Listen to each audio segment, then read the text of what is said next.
Olá pessoal, esse vídeo aqui é uma continuação de uma série de pequenas pílulas de temas tão comuns, né, que a gente sempre fala, e eu nunca tenho tempo para produzir um vídeo sobre.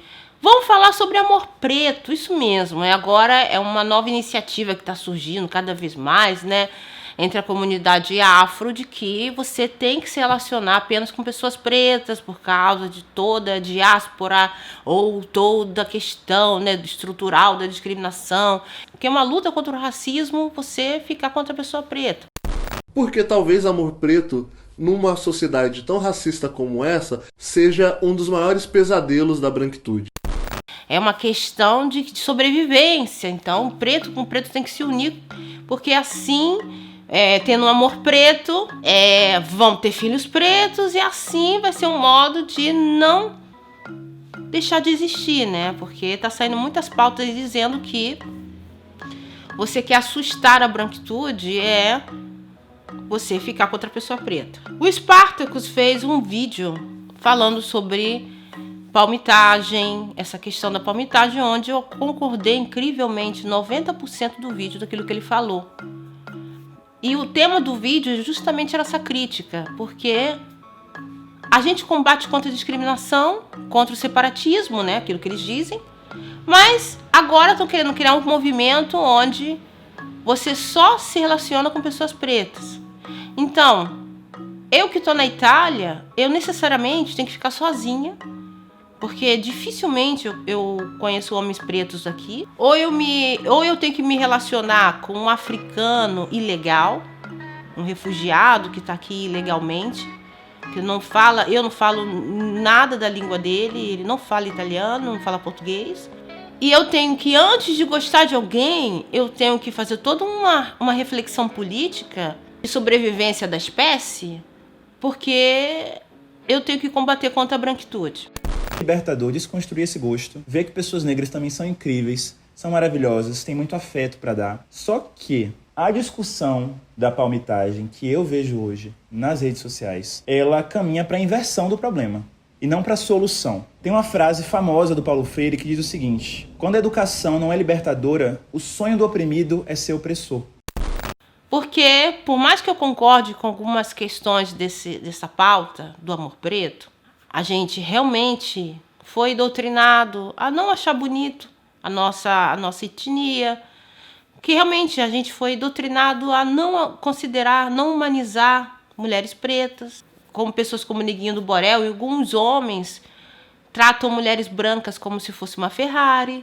Eu concordo com todas essas pautas, porém eu discordo um pouco com essa coisa de onde vai entrar a emoção nisso. Porque a gente está falando de amor e não de militância. A gente está falando de sentimento, amor.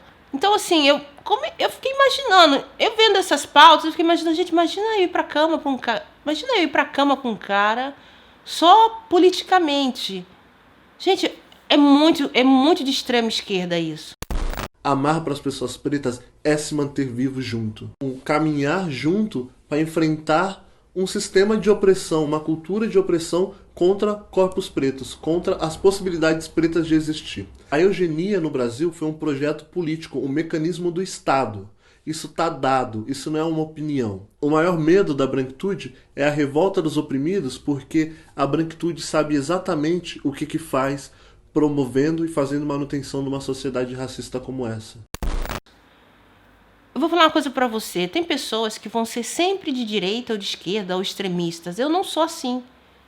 Meu caráter é assim. Eu sou muito fluida, eu sou de peixes, eu não sou uma pessoa muito rígida. Então eu não posso dizer que aquilo que vai bem para um vai bem para outro, mas vou falar que é fato também que isso para eles não é uma questão pessoal, né? Eles falam que não é uma coisa pessoal, é uma coisa coletiva. Mas, gente, desculpe, mas em prol do coletivo, eu ir pra cama com um cara só por questões políticas, gente, eu acho isso muita viagem. Eu não conseguiria. Não conseguiria. Concordo que nós temos que trabalhar mais essa aceitação, algo que o Spartacus falou no seu vídeo.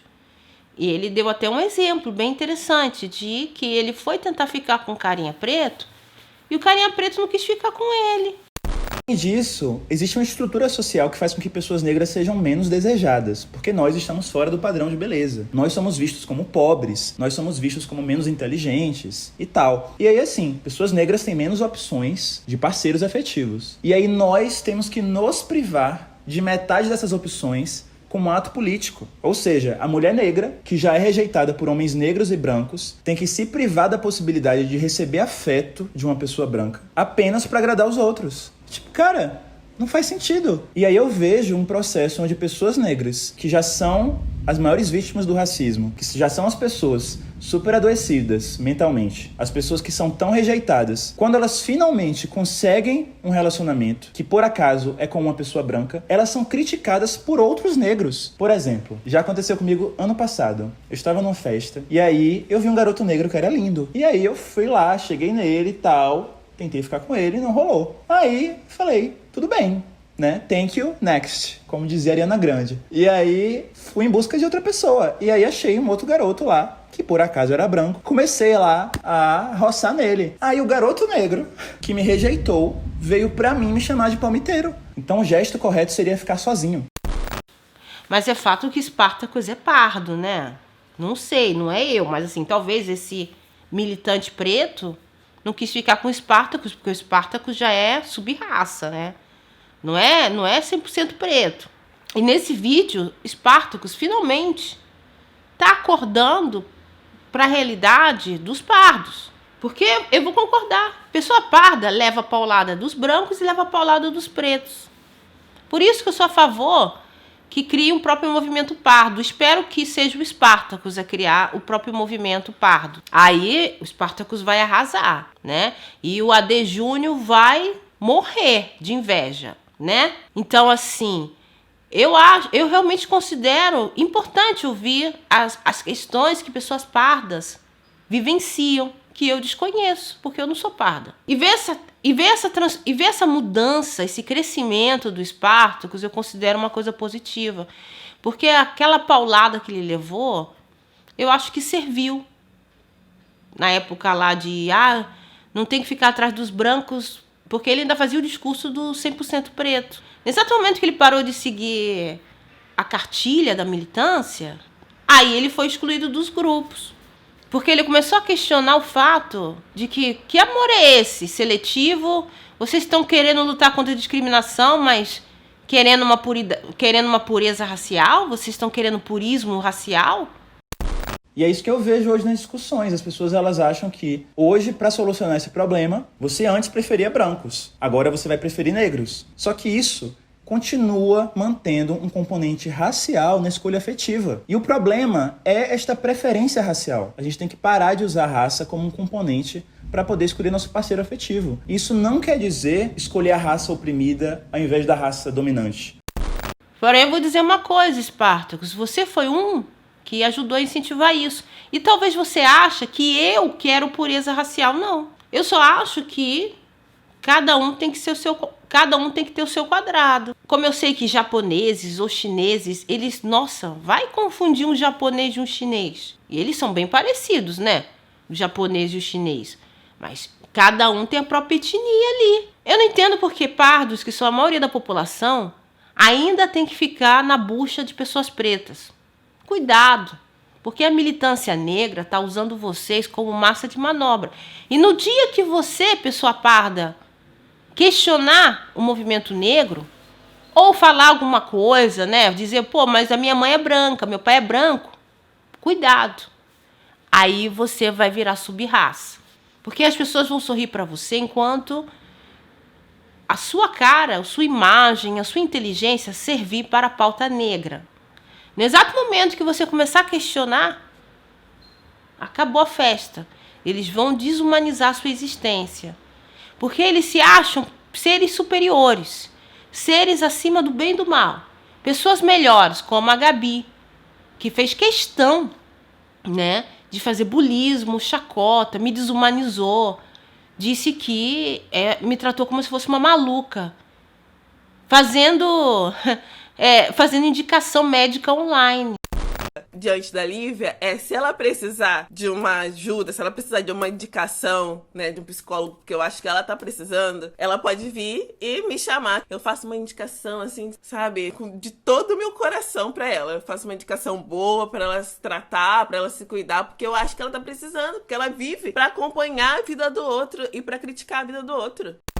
Engraçado que ela não chamou de louca a Djamila quando ela mandou o advogado ir lá em cima da Gabi de Pretas. E detalhe, Djamila Ribeiro, famosíssima, né, literária, ela chamou, ela zoou, ela fez chacota com a Gabi de Oliveira, chamou ela de Gabi de Brancas.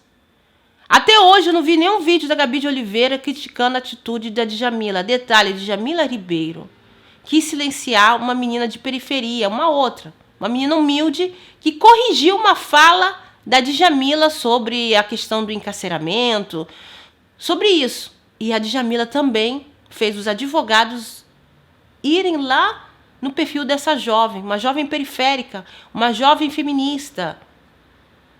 Onde fica o lugar de fala nisso aí? Ninguém chamou Djamila de louca, ninguém mandou Djamila ir no psicólogo, mas para a Gabi de Pretas, me desumanizar, pode. Saúde emocional, saúde mental é para todos. Não se sinta em culpa por você ir no psicólogo ou precisar ir em um. Você não é um marginal, você não é doente, você não é uma pessoa ruim, você não precisa ser consertada. E sobre o amor preto, eu, infelizmente, por mais que eu acho que a iniciativa pode ser bacana, eu não acho que é o melhor caminho. Você querer uma pureza racial e impor isso também nos seus relacionamentos.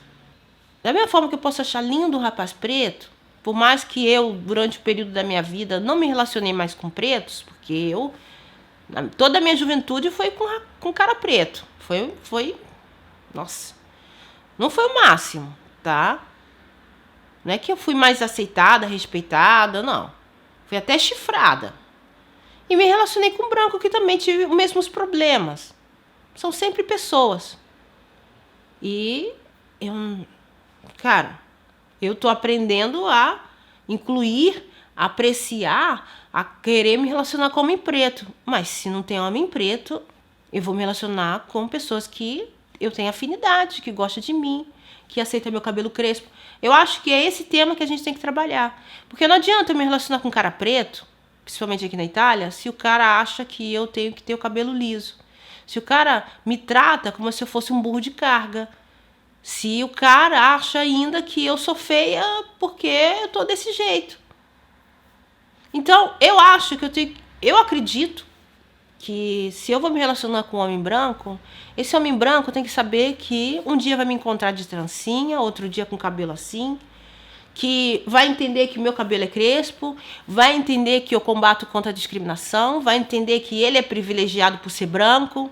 E se ele não aceitar essas coisas, ele não é a pessoa certa para mim. São essas pautas que eu considero irrelevantes de serem debatidas. É a causa que vale, e não a cor da pele. Porque não é porque eu vou me relacionar com um cara preto que eu não vou ser vítima de um relacionamento tóxico. E lamento, mas eu tenho que concordar. E lamento, mas dessa vez eu vou concordar com o Spartacus. Porque aí vocês estão exagerando. Por mais que a intenção seja bacana, a gente está falando de sentimento, de amor.